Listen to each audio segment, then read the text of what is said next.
ব্যক্তিৰ মন আৰু মানসিকতা। প্ৰতিজন মানুহৰ একোটা মন থাকে। মনৰ মাজত সৃষ্টি হয় চিন্তাৰ কঠীয়াতলী। চিন্তাই ব্যক্তিৰ মনটোক বহু দূৰলৈ গতি কৰাব পাৰে, কিন্তু সেয়া বাস্তৱ নহয়। অৰ্থাৎ বাস্তৱ আৰু মনৰ চিন্তাৰ মাজত এক পাৰ্থক্য পৰিলক্ষিত হয়। মনটো ঠিক বাস্তৱৰ একোটা ওলোটা অৱস্থা। সাধাৰণতে আমাৰ বহু সংখ্যকৰে মনটো কেতিয়াবা কেতিয়াবা ঋণাত্মক চিন্তাৰে ভৰি থাকে, যাৰ পৰিণতি স্বৰূপে বাস্তৱ জীৱনৰ লগত মুখামুখি হ'বলৈ কষ্টকৰ হৈ পৰে।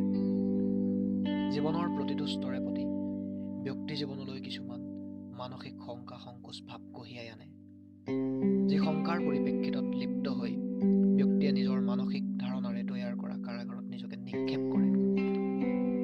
কিছু সংখ্যক লোকে এই ক্ষেত্ৰত জানিও নিজৰ লগত নজনাৰ নাটক কৰে, অৰ্থাৎ নিজে মানসিকভাৱে গঢ় লৈ উঠা শংকাই নিজৰ মানসিক দুৰ্বলতাৰ প্ৰধান শত্ৰু বুলি জানিও এৰিব নিবিচাৰে। ইয়াৰ পৰিণতি হিচাপে মানসিক ভাৰসাম্য হেৰুৱাই পেলায়।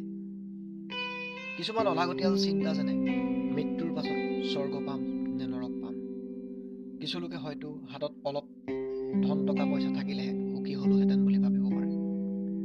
আৰু উপৰুৱা কিছুমান চিন্তা যেনে এই কামটো কৰিলেহে ভাল হ'ব, নহ'লে হয়তো বেয়া হ'ব পাৰে। এনেকুৱা মানসিকভাৱে সৃষ্টি কৰা ঋণাত্মক ধাৰণাই হয়তো মানসিকভাৱে কষ্ট দিব পাৰে। এনে চিন্তা ভাৱনা মনত অহৰহ চলিয়ে থাকে। তাক বাধা দিব খোজে, কিন্তু বাধা দিলে বৰঞ্চ মানসিকভাৱে কষ্ট অনুভৱ হয়।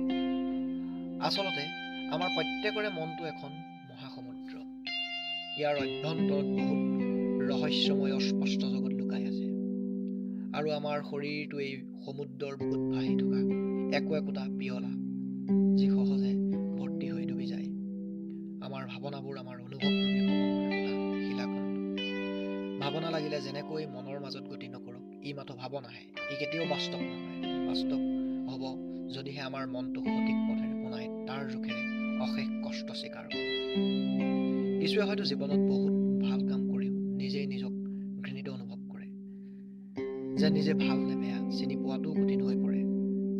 তেনেস্থলত বাস্তৱ জীৱনৰ লগত শিক্ষাৰ দৃষ্টিভংগীৰে নিজে নিজক চিনি পোৱাটোহে মংগল।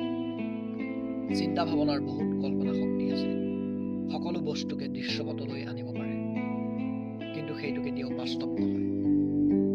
আমি প্ৰায়েই অতীতৰ দুখবোৰ মনলৈ আনি নিজে নিজৰ মনটোক অশান্তি দিওঁ।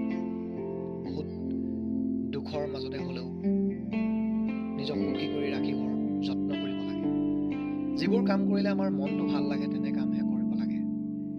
কেতিয়াবা ঋণাত্মক চিন্তা ইমানেই মনত গতি কৰে যেন বাস্তৱত সেইবোৰ ঘটিহে যাব, তেনে ভাৱ আহলে অথচ শুদ্ধ বিচাৰ কৰাটো কঠিন হৈ পৰে।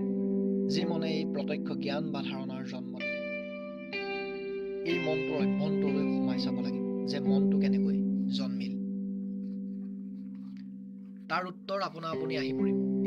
তেতিয়া এই ভাৱবোৰ মিছা যেন অনুভৱ হ'ব। আচল অৰ্থত আমাৰ শৰীৰটো মাথো একোখন ৰথহে। মন, মানসিক ধাৰণা, মোহ, অহংকাৰ এইবোৰ আমাৰ শত্ৰু। আমি নিজে নিজৰ মনটোক নিয়ন্ত্ৰণত ৰখাটো অত্যন্ত দুৰূহ কাম। মনটোক নিয়ন্ত্ৰণত ৰাখি কাম কৰিলে সমগ্ৰ পৃথিৱী জয় কৰা সম্ভৱ হৈ পৰে। আহক আমি নিজৰ মনটোক সঠিক নিয়ন্ত্ৰণত ৰাখি সঠিক পথেৰে আগবাঢ়ি যাওঁ।